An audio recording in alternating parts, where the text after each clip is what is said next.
Technical difficulties already? No. Hey, everybody, and welcome to this episode of Unsealed, or the Racing Insiders podcast. I'm Kate Dillon, and I'm here today with Steve Hendren from Hendren Racing Engines. Big shock. I know. Well, we got a few shows here, so make sure you're in frame for our, so our viewers can see. And I'm logged in over here, so I'm going to see if I can Actually bring it up? Yeah. I mean, yes, the computer started. You give me a hard time about technology all the time. Right. You always do. So, Yep. Is what it is. Up there we are, and you're like half of your faces was cut off there. So move Move the closer. little camera thing like that, maybe. Here we go. Well, No, did I fuck it up? you pretty much you did. Damn it. How's that? Yeah. It's horrible. It's like all jacked up looking. Or you could just move closer to me. That's the other option. Good lord. I know. I've been scooting this whole way, like, ever since you turned the camera on. Yeah. Alright. Okay. Anyway, we got some folks here with us today. So, hey everybody, and I'm gonna start taking your questions. So I've got a couple of comments here. I see Terry's logged in here. Scott's tried to say still on fire. They're still on fire there in California. Doesn't surprise me. Got a bunch of assholes out there lighting fires now. Yeah, what is going on? Oh my gosh. up. Okay, I gotta stop this. All right. Who knows? Yeah, I don't know. So tell us about your week, Steve, and I'm gonna get this camera fixed. You got like all... my week was incredibly busy because it was a short week.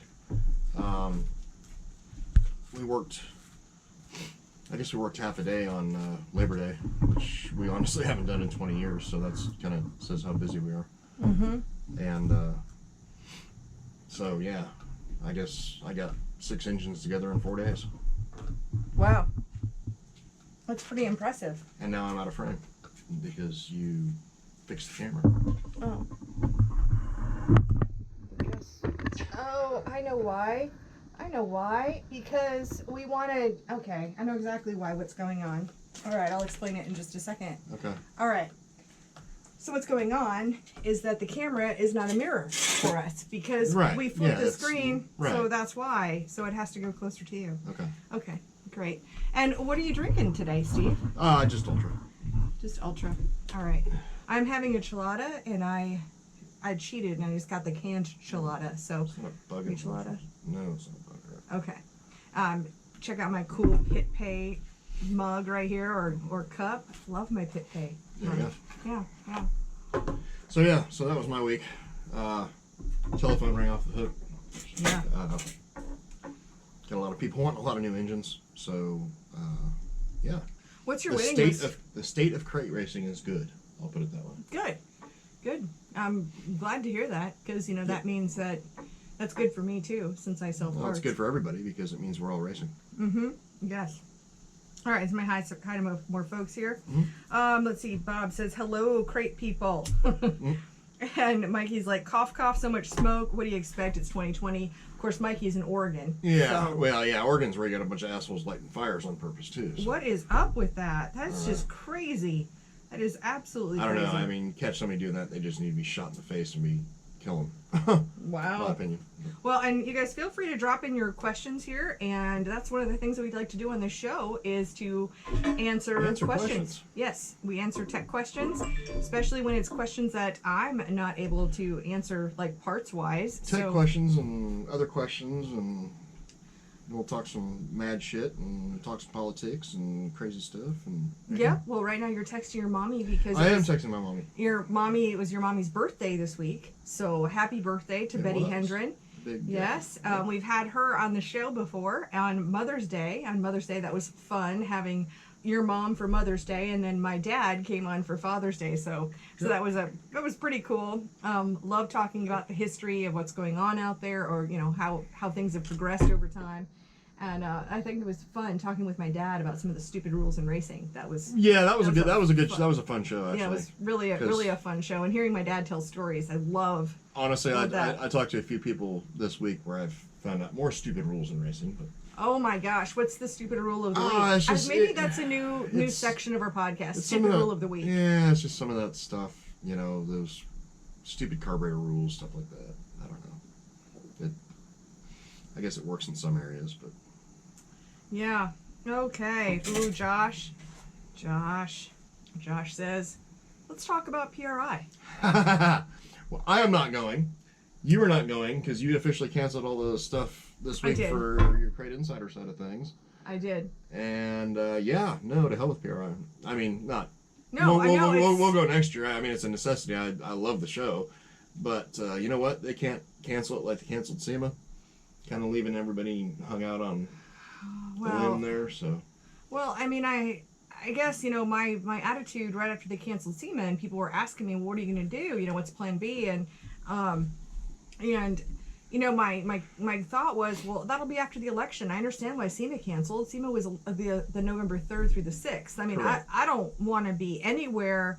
I don't want to be anywhere outside of about a 10-mile radius of where I live election week. No. I mean, no way. I want to be able to be within 10 miles of my home base. Well, I made a post earlier this week on my Facebook and basically stating why I wasn't going, and you know, most of the reason was their stupid health crap that they're going to try to implement at PRI, and the other part of it really is, you know, Indianapolis might be burned to the ground by, you know, December.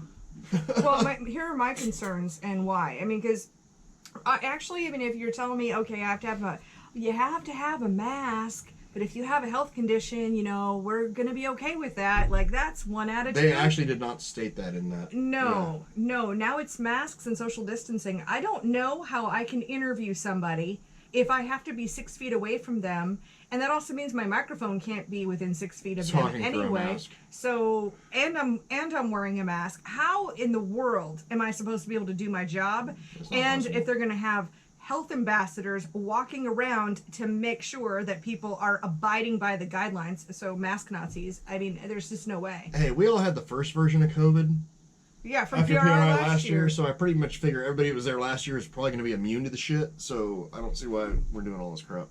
Yep, so I don't know what your thoughts are on that, Josh. Feel free to drop those in on your thoughts on PRI, but I had 5 rooms I've canceled. I'm really in touch with all of my manufacturers. I know what's going on, and we're trying to come up with, you know, what else we can do. Well, like I said the other day, most of the industry leaders in what we do are not going to be there. So. Well, most of my manufacturers aren't.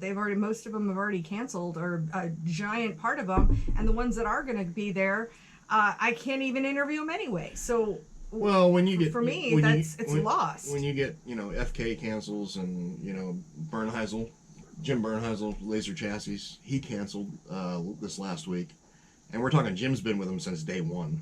Yeah. I'm sure Maria has too with FK, and KRC canceled. I mean, there's just a bunch of guys. Well, all the AFCO brands are gone too. All the AFCO brands are gone. Mm-hmm. Speedway, all that stuff's gone. Mm-hmm. So, yeah. So it's really. There's just no. Those are a lot of videos that I usually shoot. No reason to go. And can you imagine trying to get a table at a restaurant with 25% capacity in Indianapolis? Yeah. No. Well, when you can't get a table at full capacity? I don't know. I mean, and then you have to walk by the homeless people and the boarded up windows. Maybe plenty of room this year. So anyway, I think it's just a really sad state of 2020. I mean, obviously I'll be back at 2021. I'll be booking rooms day 0 of, you know, whenever we can. Right. And yeah, so it's very unfortunate, very, very unfortunate of how that's all going down. All right, so let's see. We're going to go and jump into some questions here. Adam asks, looking to buy a 602 soon. What's the average price for a new one? Never ran one before. You can always look on Crate Insider's website to see what the average price is, because GM has something that's known as MAP pricing, which means minimum advertised price. So with a minimum advertised price, you're going to see them advertised for that exact same amount wherever you go. Correct. So what I would actually recommend to you the most, and it just depends on what your series is. So if you're running with a series that can do aftermarket seals, you know, that's the work that you do. You normally do the top end on the 602. You don't do the whole thing. But, you know, if you're like Crate Racing USA, then you can come to Steve, or you can come to me and we can get you an engine there. Otherwise, what I would, since the prices are going to be very much in line, what I would recommend to you is, you know, I'm big on us supporting each other in this sport. So if there is a dealership or performance dealership that is supporting your series, I would definitely recommend going to them. I mean, seriously, because they're the ones putting up the sponsorship money. So we need to support those who support us. And again, you see minimum advertised pricing. and if you make a few calls, you'll get it for less than that, depending on who you deal with. Yeah, but nobody can But advertise it for we less. we can't even tell you what they cost online. I absolutely. Well, we can tell you what the minimum advertised price is, but I can't tell you in a video. No. This is what you're going to pay for it. Otherwise, it could be a violation. Trust me, make a few calls. Yeah, there you go.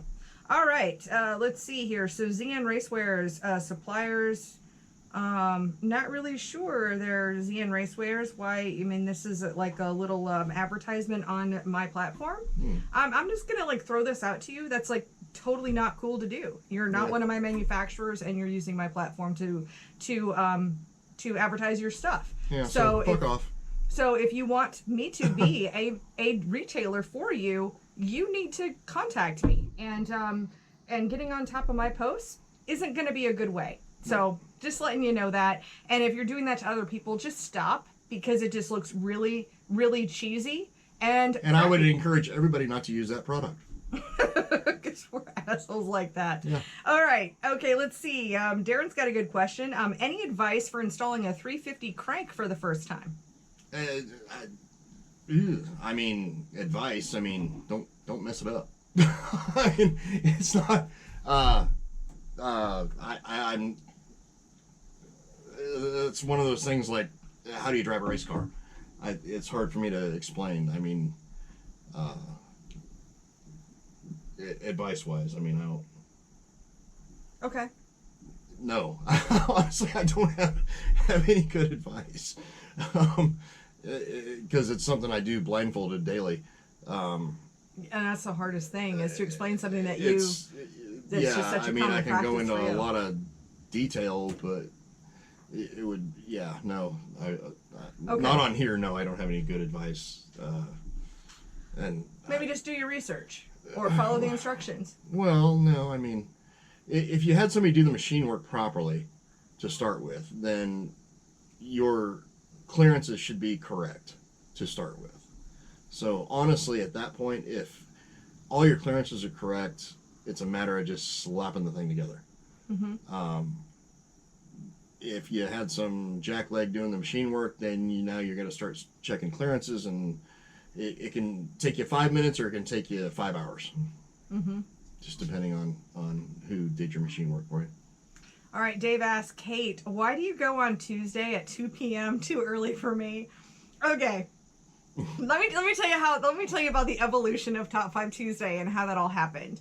So when I started the Facebook page in 2014, and all of a sudden I've got all these people who are watching the Facebook page in 2014, and I was like, well, what do I even post? I didn't have any idea what to post. And so I started doing what was called Top 5 Tuesday, and I would create like a picture post, here's number 5, and I would span them out like an hour at a time.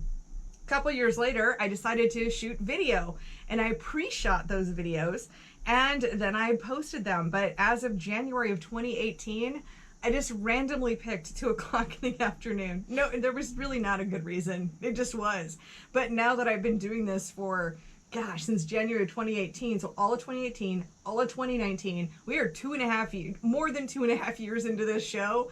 Literally everybody knows it's Tuesday Your at Top 2 5 o'clock. Tuesday show. Yeah, my Top 5 Tuesday at 2 o'clock Eastern. Yeah. And, I didn't really put a lot of consideration, but at least everybody knows what time it is. So that's why I always started at 2 o'clock. It just kind of is what it is. But in 4:30, I don't know why we picked this particular time. We just kind of did. It was totally random, actually, because I think the first time we went live, you and I together on which it wasn't even a show at that time. It was just us messing around because we were drunk as shit. Bored. I don't get drunk as shit. You were pretty effed up. So we were drunk. It was during COVID. We were bored out of our minds. We don't normally spend that much time together. No. So it was just too much time of like, okay, well, I've played my app game about as much as I can. I played enough golf. You played enough Candy Crush or whatever the hell it is you play. It's different than that. I can't remember what it's called. Homescapes. I play Homescapes. I'm at like level 2,900 and something. And we can only talk about the COVID so much. So it was like. Hey, let's talk to our audience. And then we did Friday, Saturday, Sunday. Yeah. So anyways, and then like the week after we did it like, 6 o'clock and then 5 o'clock, and they're like, oh, let's just do it at 4:30. Yep, so that works out. Okay, here's Francesca has a really good question. So, Steve, does it hurt the 602 being on the rev limiter? I haven't seen one that I could, explode, that I could say the rev limiter is what made it explode, so I would have to tend to say no. That being said, I think there's certain rev limiters that are better than others, meaning like the fast system, which is what we run in our own car. While it knocks out every other ignition pulse, it never does every other ignition pulse twice in a row. Or it doesn't do the same cylinder twice in a row.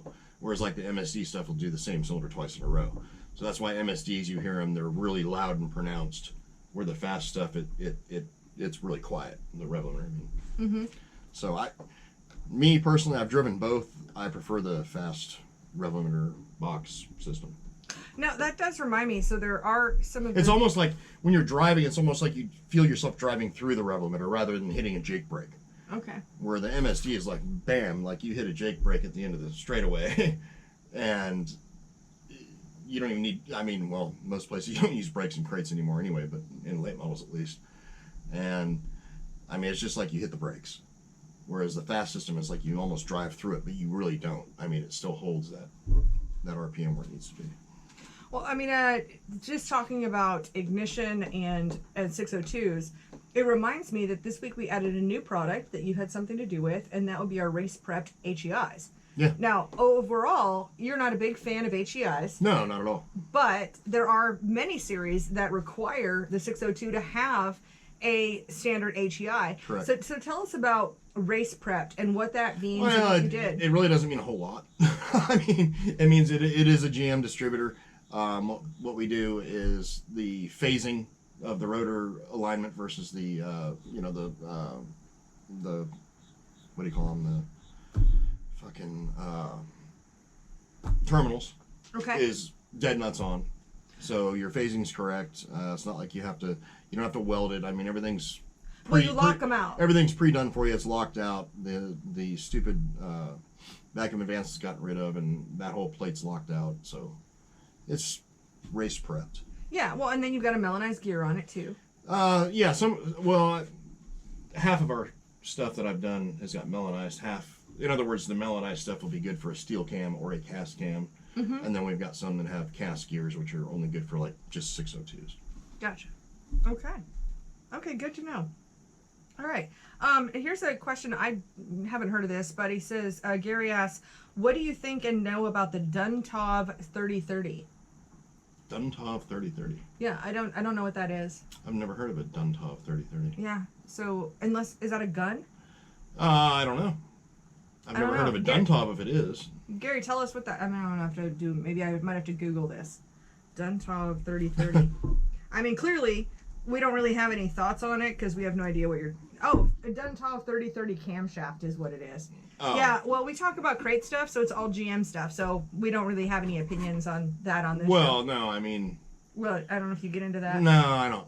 No, it's like, it's back, Yeah, I know. Yeah, I don't know what that is, but I know what you're kind of referring to. It's, I don't know, 50s and 60s type of stuff where everybody had a cam named something, and it's back to like the Z28 valve springs and shit like that. So, oh, okay. So it's nothing. Opinion. Nothing I have an opinion on. Okay. I'll be honest with you. I really don't. Oh my God, Josh has. You're gonna break the internet with this quote right here.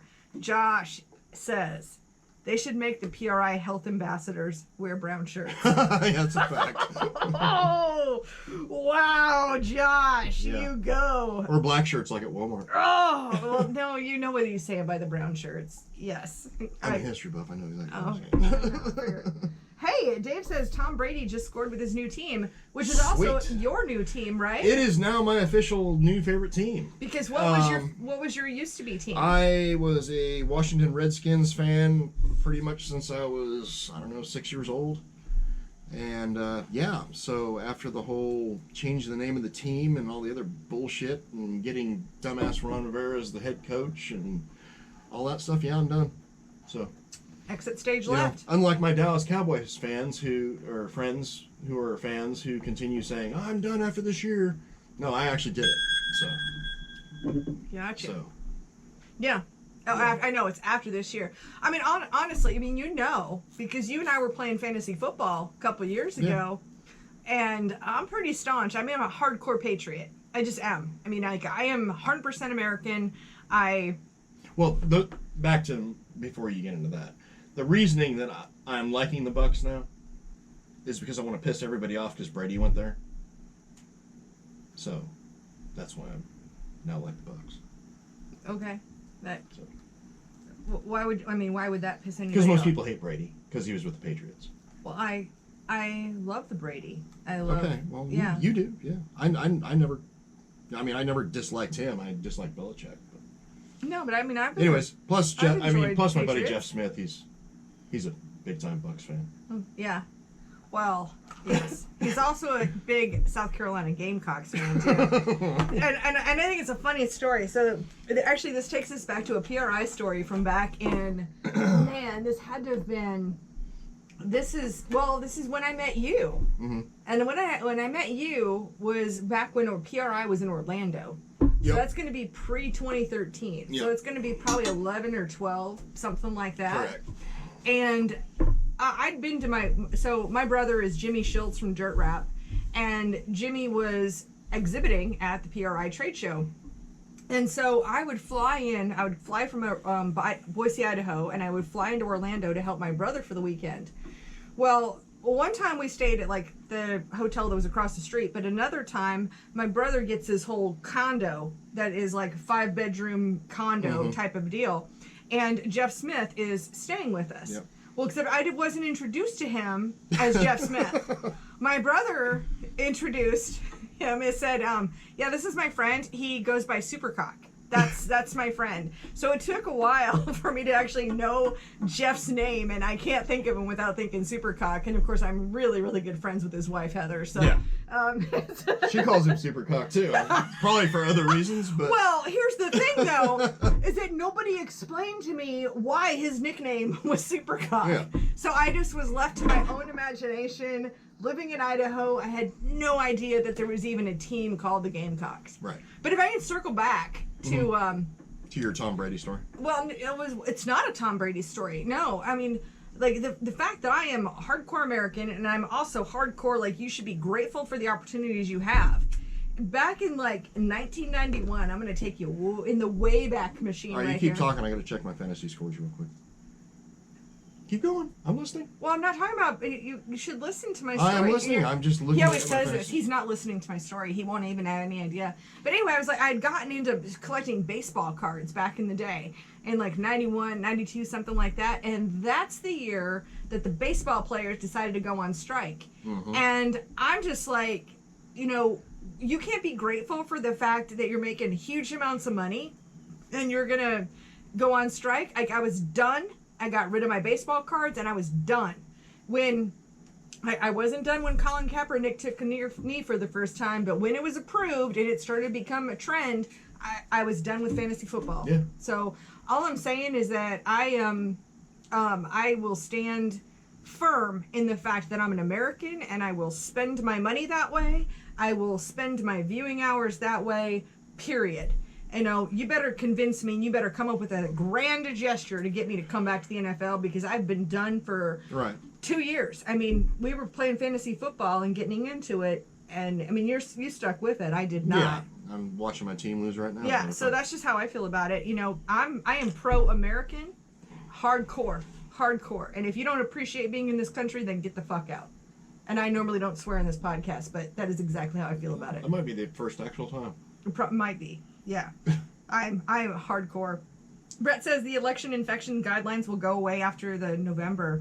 It's possible. Yeah. It possible it is, but and I agree with you. But the same token, then there's a difference between the presentation to say, hey, you know what? We got to make plans like we're going to do this trade show tomorrow. That's the case. We just got to follow along. We got to do what they tell us. Yep. And with this, like, but again, if you have a hard time breathing with your mask, then blah blah blah. But like, to just like, they have doubled down. I mean, you can tell that they're from California. That's what I can say, because you can tell they're from California. Alrighty. Oh, so we got Jeff from Australia asking. Mm-hmm. He's got a question for you. Yeah. He says, have you guys ever changed cams and heads on a 604 to get more horsepower? We don't have sealing rules here in Australia. Yeah, there's actually been a couple series that I've built engines for where the engines don't have to be sealed. Basically, it just needs to be a crate engine per se. And they don't have to have seals on them or anything like that. And yeah, we've changed cams. We haven't changed the heads because it still has to be a crate appearing engine. Right. But what we have done is have like some CNC work done on the cylinder heads and stuff like that. Now this isn't like undercover work. This is because it's perfectly legal for the series that it runs. Because essentially they race against Super Late models, honestly. Yeah. And so yeah, we've had some head CNC ported and camshafts changed and stuff like that, but they still have to be crate appearing. So well, and what would be your recommendations for a non-sealing series for someone who's in Australia? What would he tell when he's getting the heads ported? Are you just looking for don't run the 604, just buy a 525? Oh well, okay. I mean, that's what I would do. Okay. Well, unless it's a crate appearing or 604. Oh, and the cams. Appearing. I mean, what are you gonna? Well, he just says they don't have sealing rules. So maybe if you're starting with a base 604, what are you doing to it to get more horsepower out of it? If they can change the cams and the heads. Yeah, I mean, you can change the cam a little bit. I mean, you guys have a couple cam grinders over there that can because I used to race over there, so I know you've got several cam grinders over there. Anybody you'd recommend off the top of your head? Anybody you've worked with? I can't remember any of them. I mean, those guys that did the Yellow Terra stuff or Yellow Terra rockers and all that. I remember those guys. I think they ground cams at one point, if I remember right. There's several cam grinders over there. But yeah, I'm sure they can grind you up a cam that'd work fine. Still working, economy-wise, still working around the lifters, the hydraulic lifters and the valve springs and all that stuff. Gotcha. All right, Bob asks, you guys have anybody running your stuff at the Super Nationals today? So IMCA, they've got particular engine rules, but yeah, I'm gonna have a bunch of customers that are there running, front drives and by the way, air filters. It's literally and things. Overcast, no sign of it clearing off, and now it's sunny. Yeah, I know. The light's better for the video, but we'll just depend on see what happens with the heat. Of course, we're blurry on Facebook. It is what it is. ZN, and thank you for understanding there, ZN. And okay. Michael says, why can't I get retainers for my 604 valve springs? Do you want to take this one, or do you want me to take it? They're stupid expensive, is why. Well, I mean, GM sells them. Yeah. But yeah, number one, they're just completely insanely. They're like $350. expensive. I mean, they're stupid expensive. So, honestly, I have not run into a circumstance where I needed to replace retainers because they're a chromoly retainer and they just don't see a whole lot of abuse. It's just not the same as a 602 valve spring retainer. No, the retainers on the 602 are just stamped steel. Mm-hmm. So, yeah, I haven't ran into a situation where I needed to change retainers because they're virtually indestructible on a 604. There you go. I mean, there's that conversion kit that's available. If you're talking about like, I don't even sell that anymore. If you're talking about like old style springs where you can't get retainers anymore, that doesn't surprise me because GM pretty much stopped. Oh my God, producing them completely. Yeah, but when did you go over to beehives? I mean, like what, 2012? 2013. 2013? I mean, that's 7 years ago. July of 2013. Yeah. So anybody who's still has, I mean, that's just an old engine at that point. Yeah, it is. Yeah. All right. Okay. David says various opinions on grounding engines. What are your thoughts and recommendations for putting in proper grounds? I would definitely ground the engine. Really, all you need. Well, thoughts and recommendations. I mean, of course, it's a yes, but like, what are your recommendations there? That's what I was about to say before you interrupted me. Well, you interrupt me all the time, so turnabout is fair play. On our own personal stuff, now I go by what Nelson told me at Nelson Specialties, and basically on our own personal stuff, we ground each cylinder head together, and then ground the cylinder head of the block, and then we run a ground directly from the block back to the negative terminal on the battery, and that's our ground. So three. Head to head, both heads to the block, right back to the negative terminal on the battery. Everything's grounded. Well, you're not trying to go through the chassis. You're not trying to do, scrape paint off or powder coating or anything like that. So. Okay.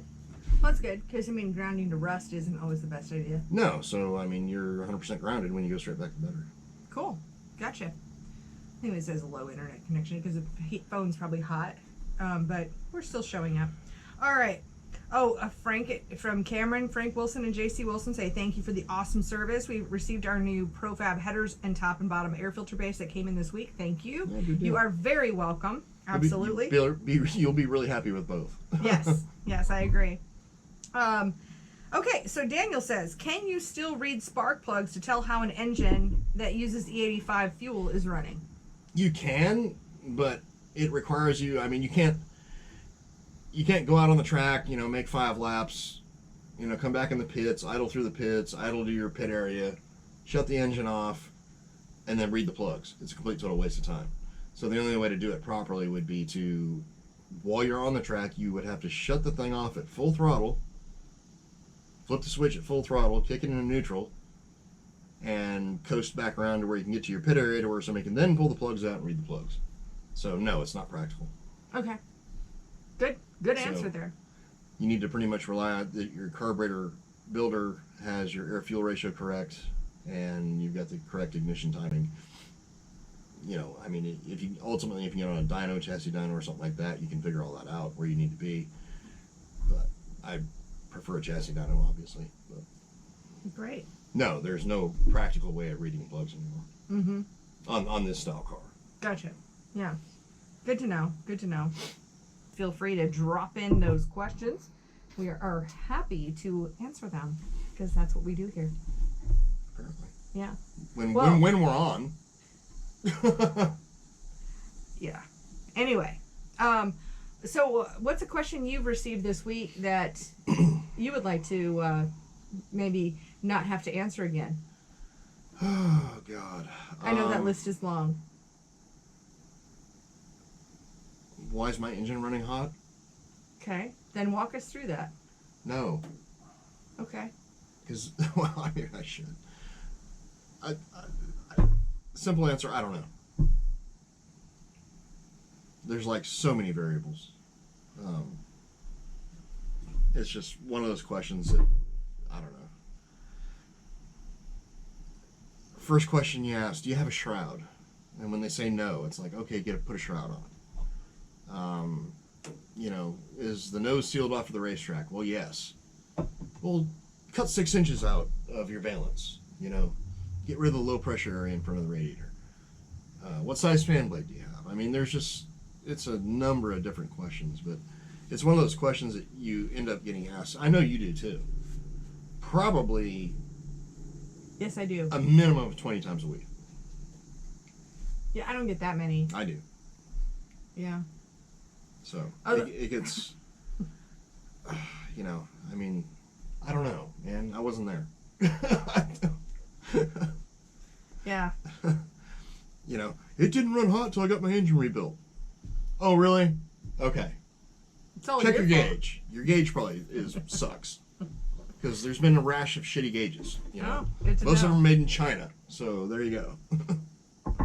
Yeah, and the more we can get away with that, I mean, I'm, electronics for years have been made in China, and it's kind of the way it is, but the more that we can see American manufacturing, I'm very proud of. We have so many American manufacturers on Crate Insider, and I'm incredibly appreciative of that, and also I support that highly as much as I can myself. Well, yeah. I mean, as much as I can. I mean, if there's not a viable option that's American made, then what do you do? Yeah, exactly. But, yeah. All right. Let's see. We got a new question here. Jim says, what do you want to see for air, fuel, and brake specific on E85? Air fuel ratio, normally we're running our stuff right now, well, depending on the scenario, but normally we're right at about 8 to 1.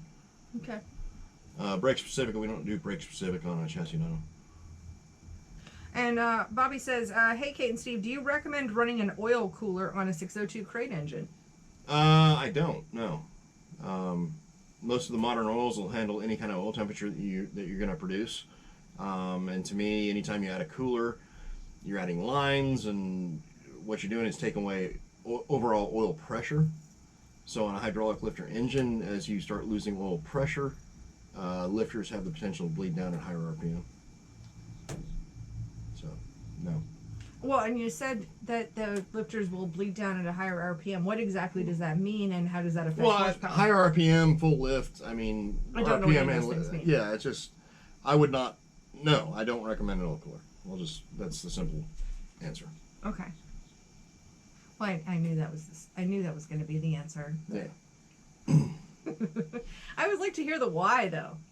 Well, I mean, my brother built a lifter bleed down tester, years ago, and pretty much we test all the lifters on the bleed down rate in everything that we do, 602s and 604s, and oil temperature obviously has an effect on bleed down rate because you've got the thickness of the oil and everything else.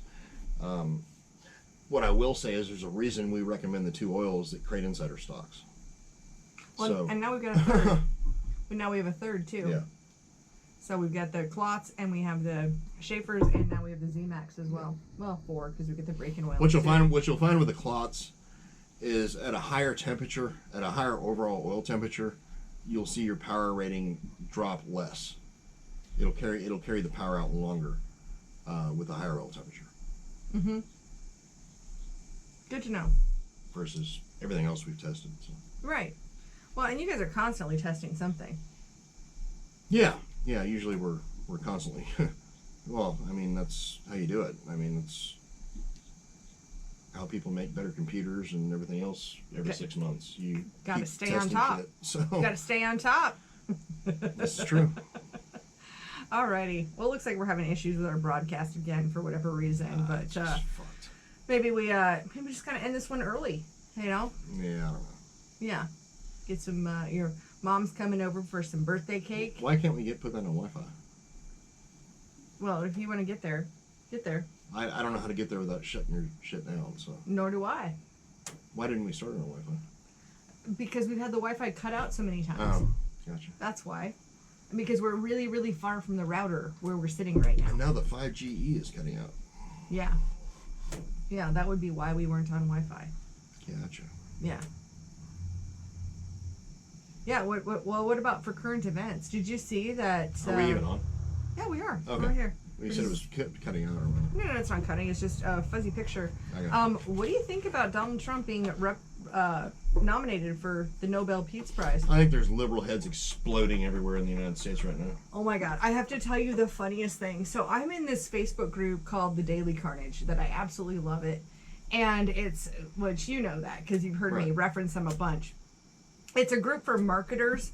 So generally we see when people want marketing advice or people will see funny ads, things like that, they'll put them into the group.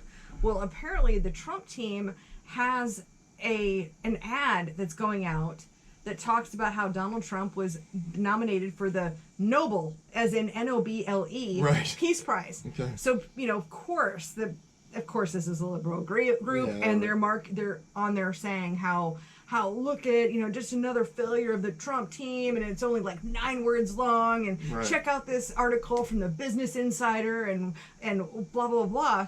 Which is a totally legit news organization. Jeez. Well, I know. But, here, you want to know what my comment was? Right. My comment was, well, the Trump candidate, the Trump campaign team knows how to meme. You can't find an MSN, like any mainstream media that is talking about his nomination to the Nobel Peace Prize. But just the sheer fact that they'll write an article about a misspelling still gets the word out that he's been nominated for a Nobel Peace Prize. So is it a mistake? I don't know. Or did they do it on purpose? I don't know. Oh, by the way, here's my cool new Trump bracelet. Did you see that? Yeah, I like it. I like my little Trump 2020. And if you're not Trump 2020, then I don't know why you're listening to us, because we're pretty deep in that. This is the wrong podcast to I respect other people's opinions. Well, for sure. I just don't if they were informed, other than like, oh my God, my emotions are taking over. Did you see where freaking Alzheimer Joe got caught yesterday with his teleprompter doing a live interview? Oh, well. He was doing a live interview and he held up like a picture of him and his kids or some shit. Okay. And in the reflection on the live stream, you could see his teleprompter with all his answers to the questions he was being asked by the reporters.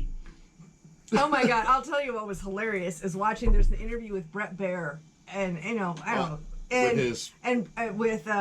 with Biden's PR guy, and Brett Baer like straight up asked him, "Hey, is Joe using a teleprompter for questions and answers?" And he's like, "I am just not going to dignify this question with a response." Yeah, well, yesterday I got proved he did.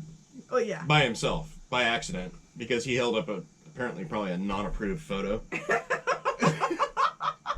by his handlers. Oh my God, that is so hilarious. So yeah, busted. Oh my God. Using a teleprompter, just like Trump said you were. Yep, exactly. All right, I'm going to try to see if I can do a swipe up here, and I might be able to. Yeah, I can't. You probably have to go the other way. Hell if I know. Anyway, new question. How is the Maxima oil we bought? A new 604 and paste broken in on that. Should I stay with it? That's up to you. I mean, Maxima makes a good oil, and Paste does great work. I mean, we work a lot with Don Blackshear over at Paste, so there are a lot of great oils out there. I have no problem. Any of the name brand oils are going to protect your engine just fine. Again, the oils that I recommend that she sells, there's a reason I recommend that she sells them. Mm-hmm. I don't want to bash any other oils by any means because, like I said, they're all good products. Mm-hmm. But there's a reason she sells what I tell her to sell, and what we recommend. Yeah. Wow. Like, she sells what I tell her to sell. Well, no, pretty much. Well, you come to me and say, hey, what the hell should I use? Then yes. I'm going to tell you what I use because that's what we use. Yep. I do follow your recommendations. I mean, is any of this shit going to be the difference between winning and losing races? Probably not. Nah, probably not. But if you're looking for every last little bit, there's a reason to recommend what we recommend. Gotcha. Well, I think we should wrap up this show because we keep getting in and out of connection. So it's all good. But I want to thank all of you for being here. Thank you for being part of the show. And to hear the entire show, you can follow up with us over on RacingInsidersPodcast.com. You can also subscribe to us on iTunes or Google. And we do the video replay over on YouTube. So I want to thank you for being here, and we'll look forward to seeing you next Sunday on Unsealed. See you.